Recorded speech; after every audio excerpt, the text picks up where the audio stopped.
সকলকে আমার নমস্কার। আমি পূজা। আমি পশ্চিমবঙ্গের উত্তর দিনাজপুর থেকে বলছি। তো যারাই তোমরা আমার রেগুলার ভিডিও দেখো তোমরা তো জানবেই যে আমি কোথা থেকে বলছি বা আমার পরিচয়টা কি। তো যারাই নতুন আছো তাদের জন্য আমি বলে দিলাম যে আমার পরিচয়টা কি।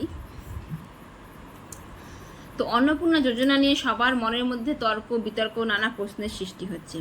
তো তার আগে বলি, তোমরা তো সকলেই জানো যে 17ই আগস্ট থেকে কিন্তু অন্নপূর্ণার যে তৃতীয় কিস্তির টাকা সেটা কিন্তু দেওয়া হবে। তো এই 17ই আগস্টে টাকা ঢোকার আগে বা পরে যে সকল প্রশ্ন সকলের মনের মধ্যে ফুটে উঠেছে, আজ সেই নিয়ে আমি বিস্তারিতভাবে আলোচনা করব। তো আপনারা তো সকলেই জানেন যে অন্নপূর্ণা যোজনা শুরু হয়েছে 1 জুন থেকে। জুন ও জুলাই মাসে বহু মহিলারাই কিন্তু এই অন্নপূর্ণা যোজনার 3000 টাকা পেয়েছে, কিন্তু তবুও মহিলাদের মধ্যে কিন্তু বিতর্কের শেষ নেই। কেননা বহু অযোগ্য মহিলারাও নিজেকে যোগ্য বলে বিবেচিত করছে যে ওরা পেয়েছে, আমরা কেন পাইনি। বিশেষ করে তারা যারা জুন ও জুলাই মাসে কোনো টাকাই পাননি। তো যারা টাকা পাননি তাদের মধ্যে কিন্তু একটা বড় চিন্তার বিষয় যেটা এখন ঘোরাফেরা করছে, যে তৃতীয় কিস্তির টাকা যেটা 17 আগস্টে দেওয়া হবে সেটা তারা পাবে কি পাবে না। তারা যে আবেদন করেছিল সেই আবেদন কি খারিজ হয়েছে নাকি তাদের সেই আবেদনপত্র সেটা অনুমোদিত হয়েছে, এই নিয়ে কিন্তু যারা এখনও টাকা পাননি একবারও, তাদের মনে কিন্তু বড় চিন্তার বিষয়।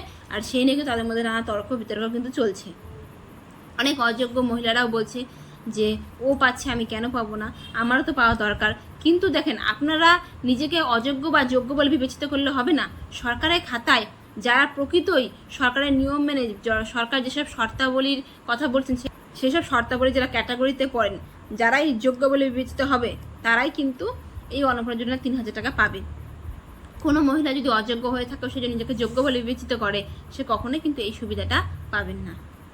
হাজার তারা ফর্ম ফিল আপ করুক, আবেদন করুক, তারা নানা তর্ক করুক, নানা আন্দোলন করুক, প্রকৃত উপভোক্তারাই কিন্তু এই অন্নপূর্ণার সুবিধাটা পাবে। আর আমাদের মুখ্যমন্ত্রী শুভেন্দু অধিকারী মহাশয় ভোটে জেতার আগেও কিন্তু বলেছিলেন যে বিজেপি সরকার জিতলে, আগে যখন তৃণমূল ছিল তখন কিন্তু বলেছিলেন যে এই সরকার যদি জেতে, আগে যেসব প্রকল্প, যেসব সুবিধা বা যেসব ভাতা ছিল কোনো কিছুই কিন্তু বন্ধ হবে না, সব কিছুই কিন্তু সুবিধা থাকবে। বরং আমরা যেটা দেখলাম আমাদের বিজেপি সরকার জেতার পর আরও কী হয়েছে, তৃণমূল থাকাকালীন যে সুযোগ সুবিধা আমরা পেতাম তার থেকে কিন্তু অনেক গুণ বেশি কিন্তু আমরা এই সুযোগ সুবিধা এই সরকার আসার পর পাচ্ছি। আপনারা নিজেরাই ভালো করে দেখেন, সে ভাতার দিক থেকেই হোক বা লক্ষ্মী ভাণ্ডার থেকে অন্নপূর্ণা ভাণ্ডার থেকেই হোক বা যুবসাথী থেকে যুবশক্তি হোক, যে কোনো স্কিমের ক্ষেত্রেই কিন্তু বলি, যে কোনো প্রকল্পের ক্ষেত্রেই কিন্তু আমাদের এবার সুযোগ সুবিধা কিন্তু বেশি করে দিয়েছে আমাদের এই বিজেপি সরকার।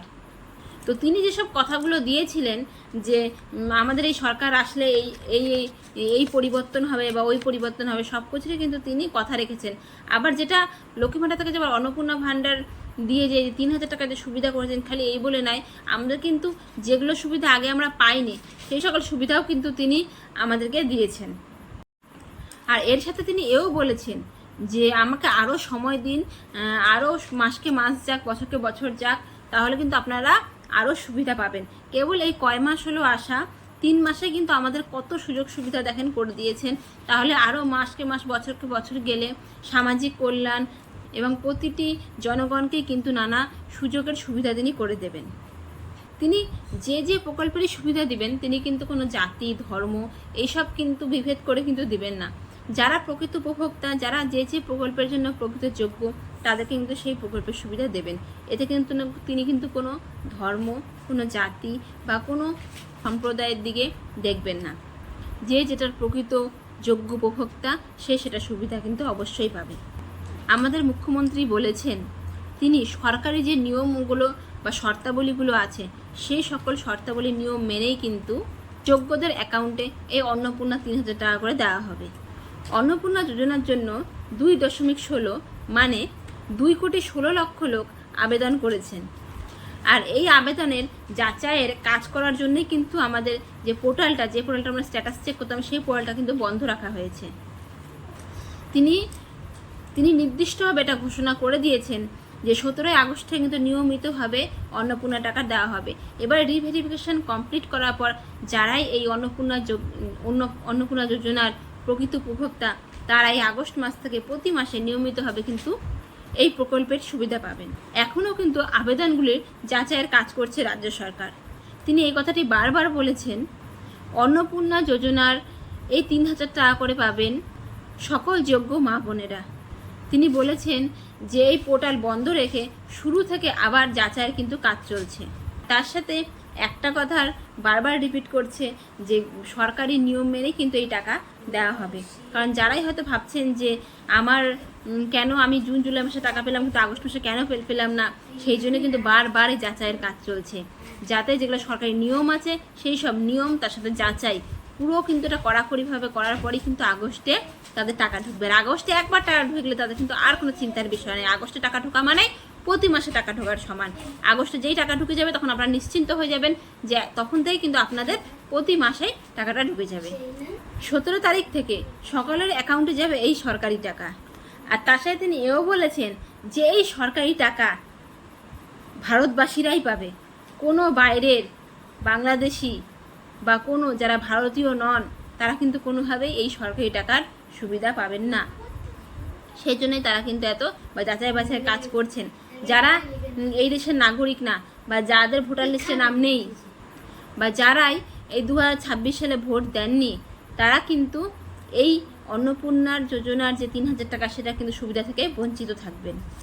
আমাদের রাজ্য সরকার বলেছেন যে সরকারি যে নিয়ম মেনে এই টাকাটা দেবেন, একটা স্কিম তৈরি করতে গেলে যে ফাইন্যান্সিয়াল মিনিমাম ডিসিপ্লিন লাগে সেটা বজায় রেখে কিন্তু টাকাটা দেওয়া হবে। আর এটা তো আপনারা অনেকেই জানেন যে 25 থেকে 60 বছর বয়সী লোকেদেরই কিন্তু এই প্রকল্পের সুবিধা দেওয়া হবে। কেউ যদি 25 বছরের কম থাকেন, যে 22 বা 23 বা 24 বা 25 বছর যদি একদিনও কম থাকেন, তাহলে কিন্তু তারা এই প্রকল্প থেকে কিন্তু বঞ্চিত হয়ে যাবেন। আর তাদের জন্যই কিন্তু আমাদের সরকার করে দিয়েছে, যারা 25 বছরের কম তার জন্যই কিন্তু করে দিয়েছে এই যুবশক্তি প্রকল্প। আর শুধু কিন্তু এই মাসে 16 তারিখে কিন্তু টাকাটা দেবে, পরের মাস থেকে কিন্তু প্রতি মাসের দ্বিতীয় সপ্তাহে টাকাটা কিন্তু আপনাদের অ্যাকাউন্টে ঢুকে যাবে, যারা যারা এই আগস্ট মাসে টাকাটা পাবেন। তো আমি এটাই বলবো, যারা জুন জুলাই মাসে কোনো টাকা পাননি তারা নানা রকম তর্ক বিতর্ক বা কোনো আন্দোলনে এসবে কিন্তু একেবারেই যাবেন না। কেননা আপনারা যদি প্রকৃত যোগ্য উপভোক্তা হন বা আপনারা যদি 10 জুলাইয়ের পরে আবেদন করে থাকেন, তাহলে কিন্তু 17 আগস্টের পরে ধাপে ধাপে যে টাকাটা দেওয়া হবে তখন কিন্তু আপনাদের অ্যাকাউন্টে টাকাটা পৌঁছে যাবে। তো যারা যারা জুন ও জুলাই মাসে একবার বা দুবার টাকাটা পেয়েছেন আর আপনারা যদি প্রকৃত উপভোক্তা হন, তাহলে রিভেরিফিকেশন করার পরেও কিন্তু আপনাদের তথ্য ঠিক থাকবে আর আপনারা কিন্তু 17 আগস্টে টাকাটা পেয়ে যাবেন। আর যারা একবারও পাননি তাদেরও একবারে চিন্তা করবেন না, আপনারা প্রকৃত যোগ্য উপভোক্তা হলে আপনাদেরও কিন্তু 17 আগস্ট টাকাটা আপনাদের অ্যাকাউন্টে পৌঁছে যাবে। খালি একটা কথা মনে রাখতে হবে, যারা 10 জুলাই আগে আবেদন করেছেন তাদের 17 আগস্টের পরে টাকাটা ঢুকে যাবে বা 17 আগস্টে টাকাটা ঢুকে যাবে। আর যারা 10 জুলাইয়ের পর আবেদন করেছেন তাদের কিন্তু টাকাটা 17 জুলাইয়ের পরে যে টাকাটা দেওয়া হবে সেই সময় কিন্তু তাদের টাকাটা ঢুকবে, কারণ যেহেতু তাদের যাচাইয়ের কাজ বা রিভেরিফিকেশনের কাজ কিন্তু এখনও কমপ্লিট হয়নি। 10 জুলাই পরে যারাই আবেদন করেছেন তাদের কিন্তু কাজ এখনও সম্পন্ন হয়নি। তো 10 জুলাই পর যারাই আবেদন করেছেন তাদের কিন্তু একটু অপেক্ষা করতে হবে। 17 আগস্টে যাদের টাকা ঢুকবে এদিকে কিন্তু আপনারা একবারেই মন খারাপ করবেন না। 17 আগস্টের পর নেক্সট যে টাকাটা যখন পে করা হবে তখন কিন্তু আপনাদের অ্যাকাউন্টে টাকাটা ঢুকে যাবে, যদি আপনারা প্রকৃত যোগ্য উপভোক্তা হন। এই ছিল আজকের আপডেট। ভিডিওটি ভালো লাগলে অবশ্যই বেশি বেশি করে শেয়ার করে দেবেন। আপনারা যদি আমার এই চ্যানেলে নতুন সদস্য হয়ে থাকেন তো প্লিজ আমার চ্যানেলকে সাবস্ক্রাইব করতে ভুলবেন না। সবাই ভালো থাকবেন, সুস্থ থাকবেন। আজকে আমাদের এতটুকুই। নমস্কার।